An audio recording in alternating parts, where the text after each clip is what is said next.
जिस प्रयोग में शिष्य को 1000 बार गुरु के सामने झुकना पड़ता है,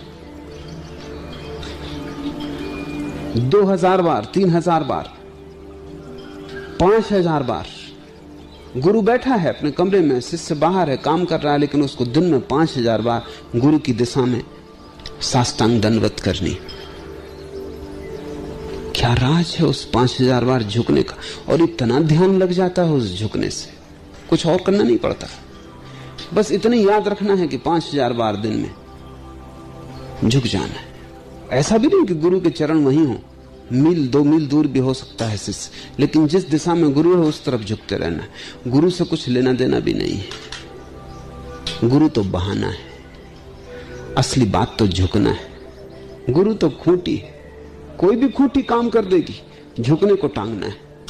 पश्चिम के लोग बड़ी मुश्किल में रहे क्योंकि वो समझ नहीं पाते। हिंदू देखो सूरज के सामने सूर्य नमस्कार कर रहे हैं, सूर्य को कुछ नमस्कार करने से होने वाला है?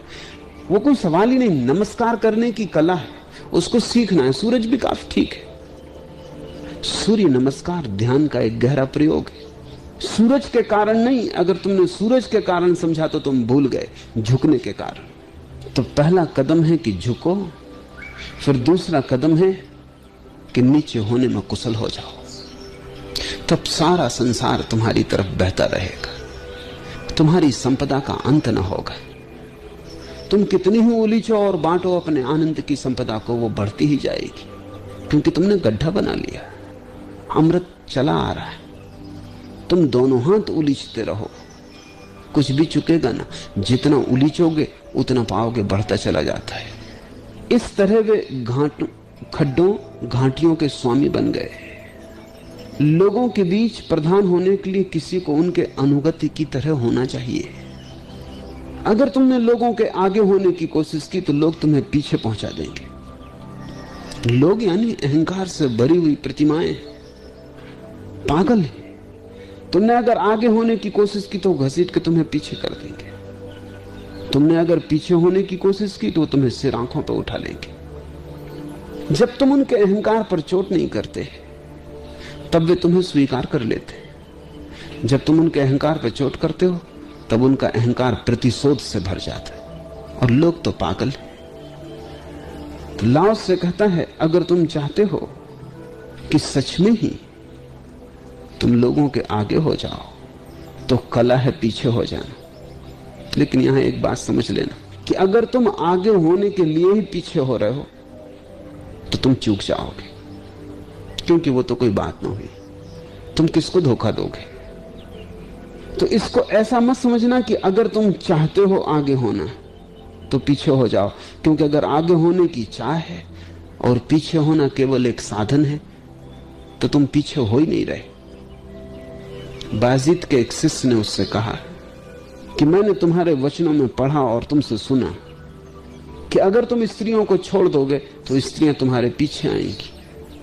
अगर तुम धन छोड़ दोगे तो धन की देवी तुम्हारा पीछा करेगी। आज 20 साल हो गए और अभी तक कोई आया नहीं।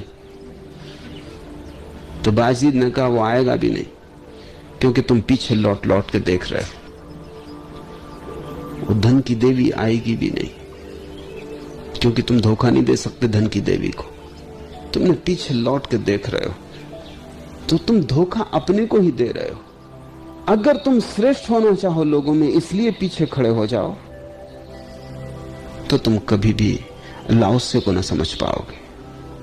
हां, अगर तुम पीछे खड़े हो जाओ तो तुम श्रेष्ठ हो जाओगे। वो बाई प्रोडक्ट है, वो परिणाम है। वो जो पीछे हो जाता है उसको लोग सिर आंखों पर उठा लेते हैं, इसलिए नहीं कि उसकी चाह थी, बल्कि इसलिए कि जो पीछे हो जाता है वो श्रेष्ठ हो जाता है। उसे श्रेष्ठ होने की चाह नहीं है, पीछे हो जाने में श्रेष्ठ हो जाना छिपा है। श्रेष्ठ होने की चाह तो निकृष्ट मन की चाह है, श्रेष्ठ होने की चाह तो हीनता की चाह है। उसने सब हीनता छोड़ दी। उसने हीनता इस तरह छोड़ दी कि अब वो सबके पीछे खड़ा हो सकता है अपनी महागरिमा में। अब वो अपनी गरिमा को अपने भीतर संभाले हुए, अब किसी के आगे होने से आगे होने का सवाल नहीं है। अब वो अपने भीतर और परम आनंदित है और उसका दिया जल गया है। अब वो श्रेष्ठ है, लोग उसे सिर आंखों पर उठा लेंगे। लेकिन इस कामना